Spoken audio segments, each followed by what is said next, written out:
Conor McGregor's size advantage. I'm going to take a few minutes here to just talk about his size advantage and how much of a factor is that in his success, in him winning at 145. Well,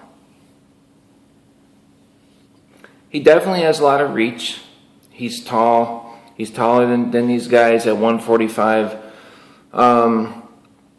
Is he stronger than them? I guess you can't really say that.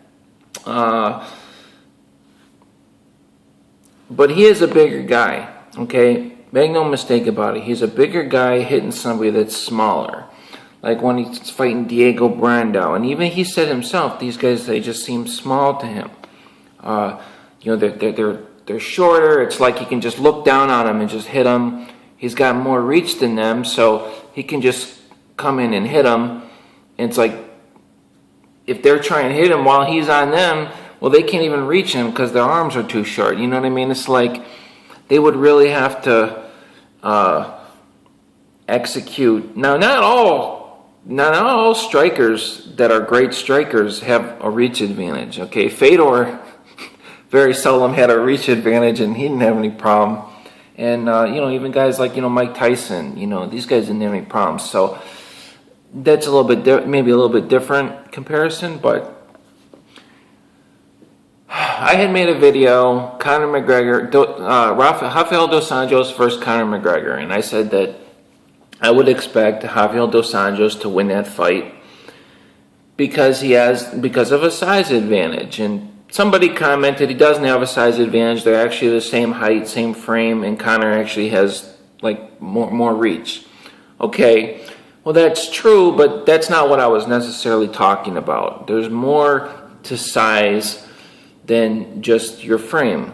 Okay, and I don't know, I don't go and study the frame of different guys from 145 to 155. Same thing with the guys at 170 and other, you know what I mean? I don't, because if you're fighting in a weight class, you're fighting at that weight class. If you're fighting at 145, you're expected to be weaker than if you were fighting at 155. Or the guy's fighting at 155. Now, Conor McGregor, he hits very hard.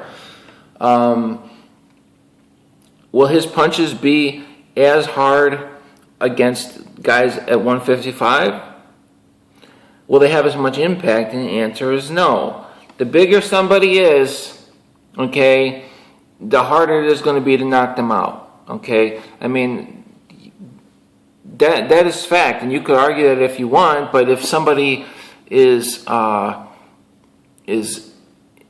somebody's 120 pounds and they just stood there and clenched their teeth and Conor McGregor went and just punched them trying to knock them out, they're probably going to get knocked out. Now, if some guy was 300 pounds, big, huge neck, a power lifter, clenching his teeth, Conor McGregor goes and punches him, would he knock him out? Possibly, but there's a greater chance that the guy would not get knocked out because he's a larger individual, okay?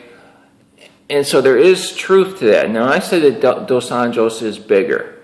Now, maybe the words I should have used, because somebody commented, he's not bigger, like I said.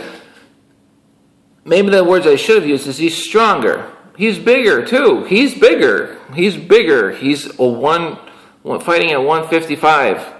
I'm compared to somebody at 145. Now, Conor will be bigger at 155. But the problem is, now look, I was a personal trainer for 8 years. I know about building muscle mass, putting muscle mass on, and how this works. You don't just put on 10 pounds of mass like that. It does not happen. So if you're going to be going from 155 to 145, even though that's water weight that you're getting rid of, but there's going to be a certain amount of muscle mass loss. If Conor just fought at 155, he would be more muscular than if he's fighting at 145 and 155. So there's a chance that even though his weight will be, he'll weigh in at 155, he won't be as strong or as big and strong as if he just fought at that weight. He's still going to be kind of like Does that make sense? You don't you don't just put on 10 pounds of muscle in like a couple weeks. Okay? It doesn't work that way. It just doesn't work that way. And if he's going to diet back down, he's going to be walking around with less muscle on his frame. And actually, if you go back and watch some of his fights from when he was in Cage Warriors, he fought in 2 weight classes. But in some of those fights, he noticeably looks, he looks big. He looks bigger because he is bigger. When you see him at the weigh-ins at 145, he is very, very thin. He looks very frail. And even I was shocked. I was really shocked that little Chad Mendes was able to hold Conor down without too much trouble. He really didn't have too much trouble and put the ground and pound on him. Now, and just so you know, I am a Conor McGregor fan. I do like Conor McGregor. But I was very surprised by that. And so based on that, I don't see Rafael dos Anjos. He's a much bigger guy than Chad Mendes. If you want to talk bigger, he's a much bigger individual and probably stronger. Definitely stronger, a bigger guy. And then just the performances. This guy has beat Anthony Pettis, man.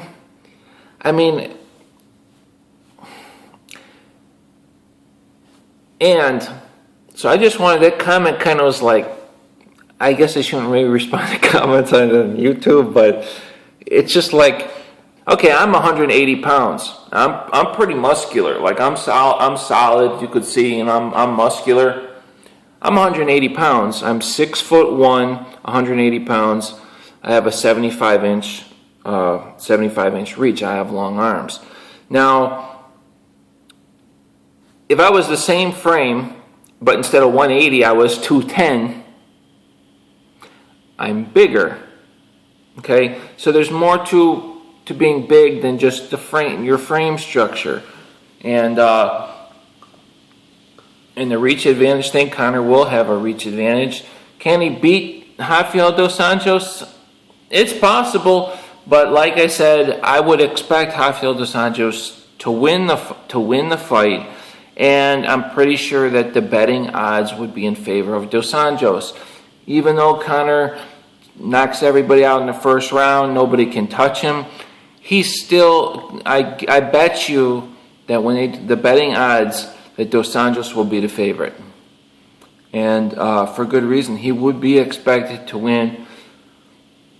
He's a bigger guy and stronger than McGregor, and just with a great ground game and everything. And his stand-up, man, the guy knocked out Benson Henderson. Benson Henderson, people forget, that guy dominated for a long time, and then he ended up losing, and then he ends up losing to dos Anjos, and, but this guy was like untouchable, just an amazing stand-up fighter, and dos Anjos knocked him out, and then goes in there and puts a clinic on Anthony Pettis, and then just beat Donald Cerrone in 60 seconds. So man, I really do think it's a bad fight for Conor McGregor. It's literally like, Conor McGregor can beat like everybody that's around his weight size, probably most of the guys at 155 even. But if you're looking for one guy that can beat you, if you're Conor McGregor, let's find one guy who can beat Conor McGregor. It's probably dos Anjos. So why would you want to come and fight this guy? Unless they were offering him like $100 million, which they're not, why would you want to come and lose? However, I did say that about Holly Holm fighting Ronda Rousey. I says, why not let Holly Holm get a few more fights? And hey, she took the fight and she beat Ronda Rousey and all that. So, so maybe Conor can do it. Maybe he can. I'm not saying he can't. It would be very exciting if he did.